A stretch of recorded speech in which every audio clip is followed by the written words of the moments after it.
Hello, everybody. It's been a few days. I was sick and or busy, so I've had a lot going on over the past few days. Believe me, I did not miss the divisional round. Um, Anyways, this is the Joe Show. It is January 19th, and we got a few things to talk about here. I'm going to start with the head coaching carousel. As I record this, there was another addition um, to the head coaching carousel. Um, but we're gonna start with the older news. Harbaugh to the Giants. That's a good hire for the Giants. Um, get the one of the most polarizing head coaching candidates on the market. He may be older but I believe his scheme will fit well, especially with that really good front four on that New York defense. And then while the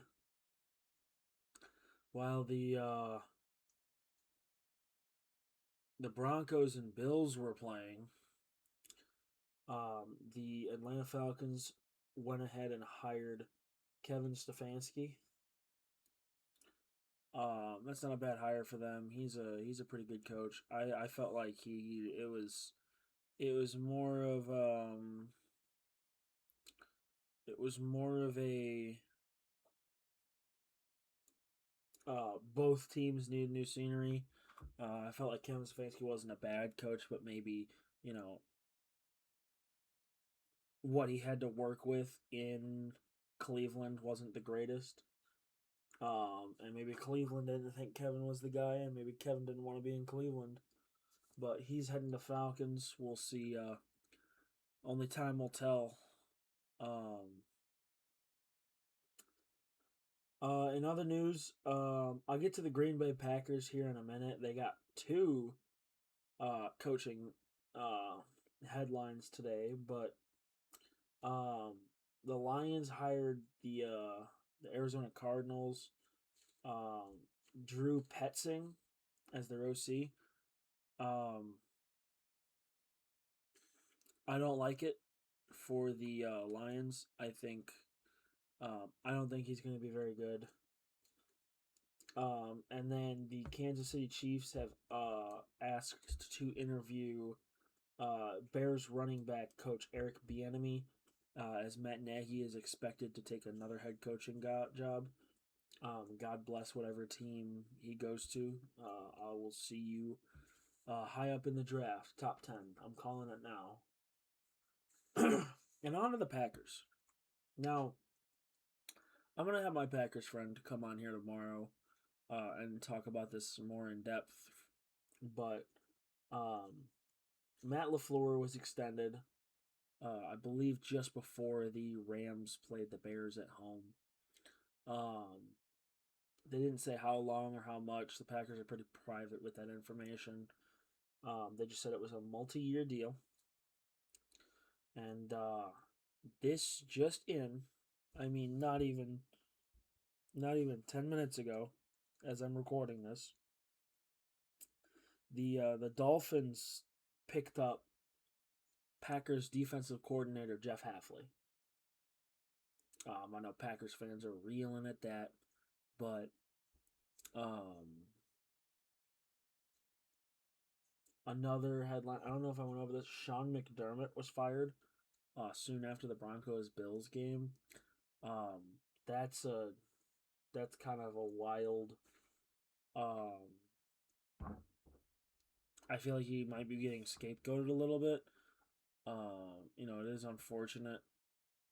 I do believe he will be head coaching. He will be coaching next season. Um, I can see him going to the Browns. Um, I could totally see that, but only time will tell. If not, maybe he's an OC. Um, but going on to the divisional round, I'm not gonna do it in terms of order. I'm gonna do it in terms of how close the game was, and of course, I'm starting with San Francisco heading to, yeah, Seattle. Um, I mean, this thing was over from the get. Um, Rashid Shaheed took back that opening kickoff for a touchdown. Sam Darnold didn't necessarily have to play great, um, giving that the running game went for over 107, roughly 175 yards and 3 touchdowns. He only had to put up 1 touchdown of his own. Also, why is he on a team? Get him out of here. That guy sucks. Cooper Kupp had a decent game. Jackson Smith and Jigwell had the touchdown catch. Other than that, he didn't really do much. But I mean, Brock Purdy was awful. 15 of 27, 140 yards, and 1 pick. I mean, the Niners offense just could not get going ever. They were stuck in the mud. That Seattle defense just suffocated them. And I mean, they lost 2 fumbles, had 3 turnovers total. And there's just not much you can do about that, you know? So they were thoroughly dominated in all 4 quarters. I mean, in the first 10 seconds, Seattle outscored them in the entire game. On to Patriots Texans. This was a CJ Stroud, Drake May humiliation ritual. CJ Stroud, I believe, had 5. No, CJ Stroud had 4 total turnovers. And his completion percentage was way under 50.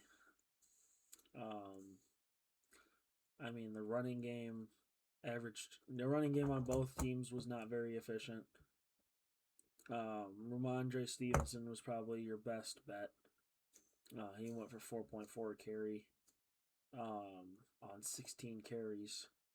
But I mean, both run games didn't really come to play. This is a kind of a defensive struggle at times. I mean, Houston rushing 2.2 per carry as a team. Never good when that happens. And I mean, even New England only had 3.3 a carry as a team, which just isn't that good. Both receiving cores under 220 yards. And then Drake May had 4 fumbles, and he lost 2 of them. So, I mean, it's something, man. This is interesting.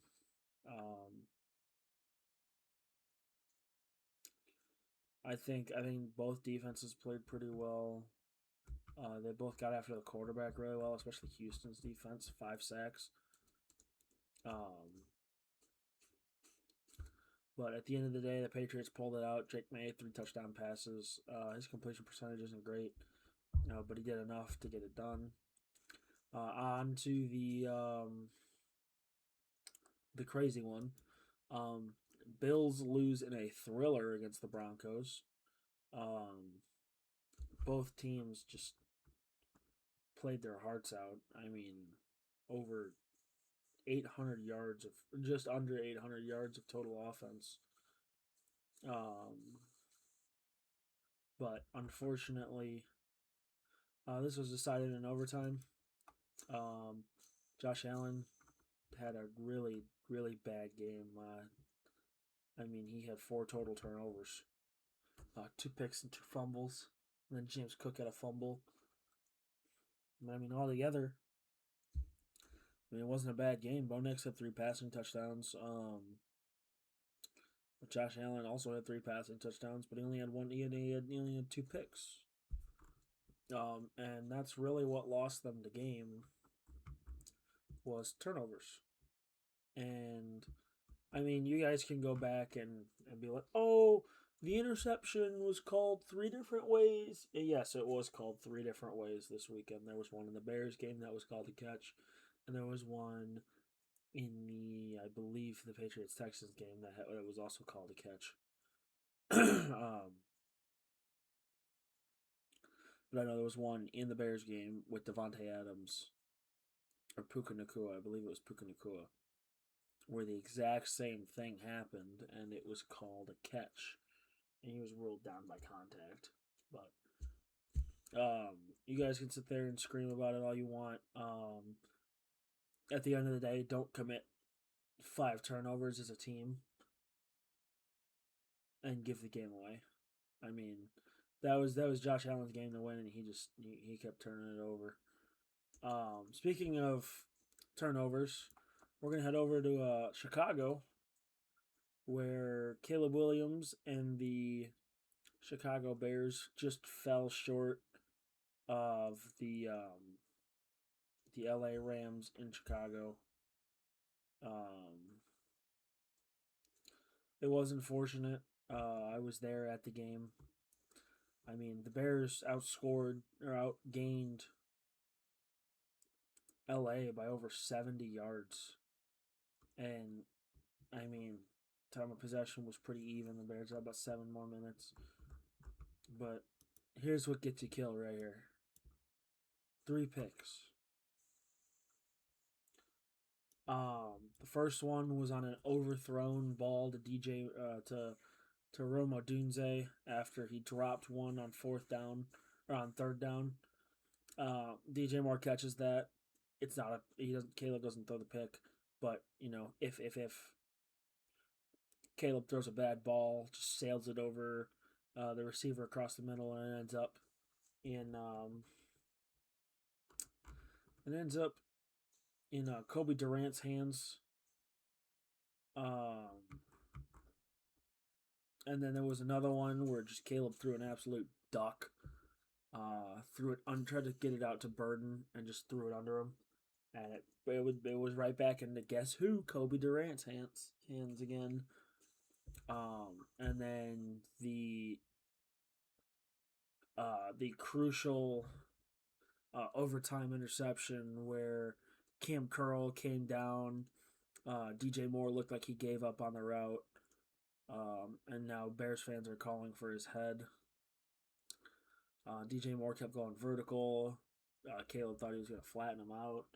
And there was just, according to Caleb, there was a miscommunication there.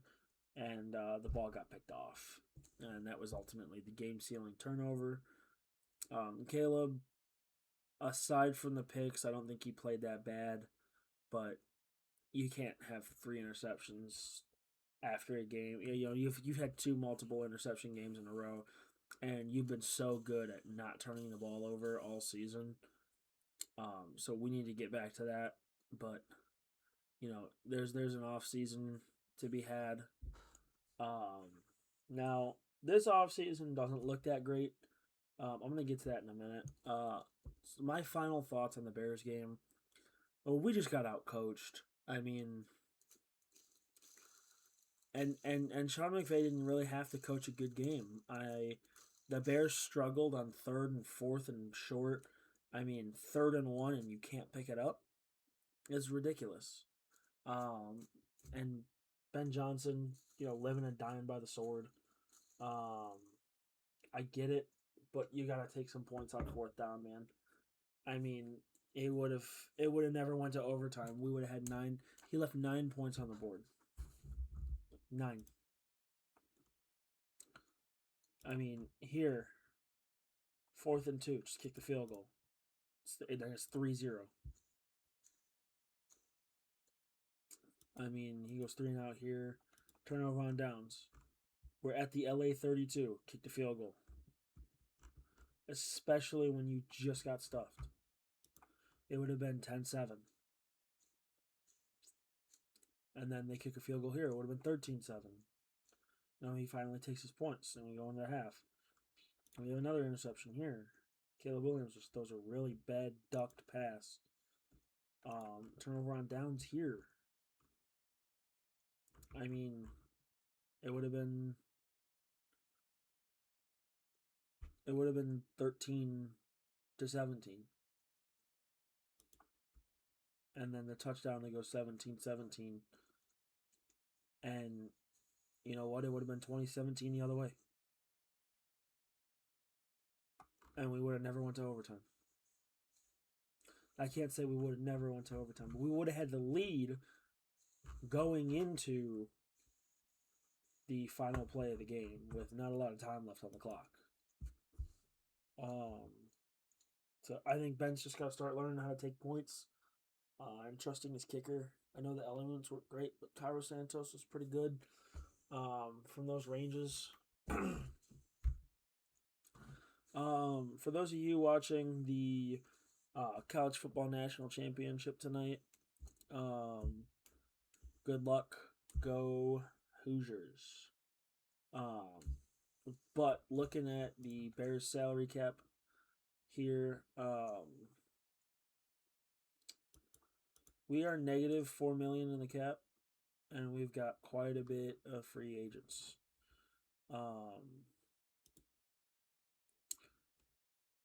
Quite a bit. Daniel Hardy, Jordan McFadden, Case Keenum, DeMarco Jackson. I think he comes. I'd like to keep him. Travis Homer, Theo Benedict. He's a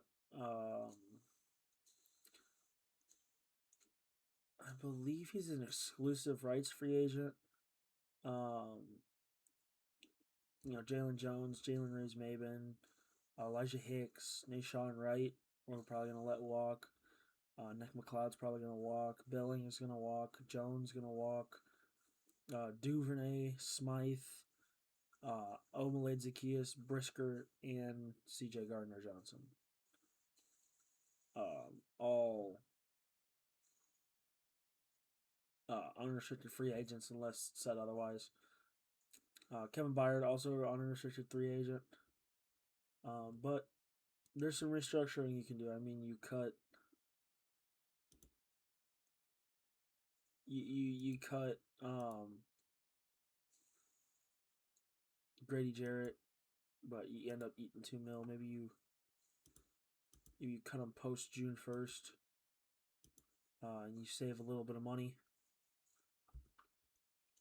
Tremaine Edmonds, maybe you cut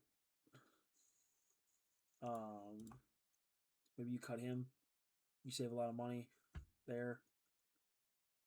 I'm gonna go deeper into. I mean, just look at how much money. It's crazy, man.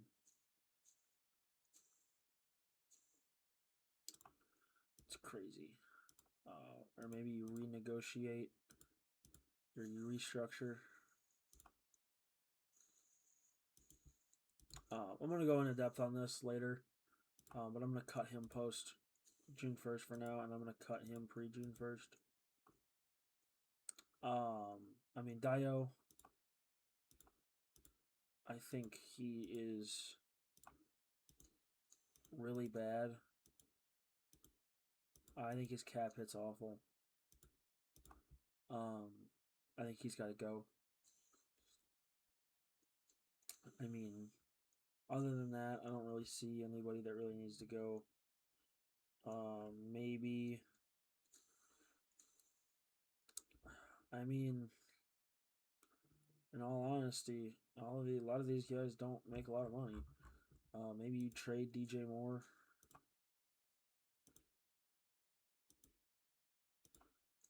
You trade DJ Moore, and all of a sudden we got $40 million cap space, and then $100 million the next year.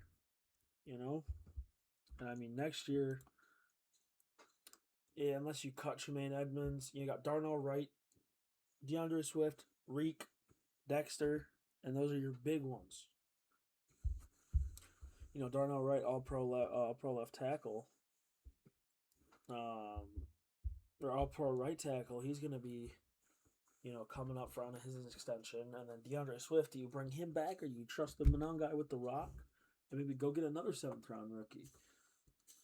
But you got a lot of money to play with here. And then 2028, you got Tooney, Dahlman, and then you got Caleb, you got Odunze, you got Booker, Sweat, Jalen Johnson, a lot of money to play with here, man.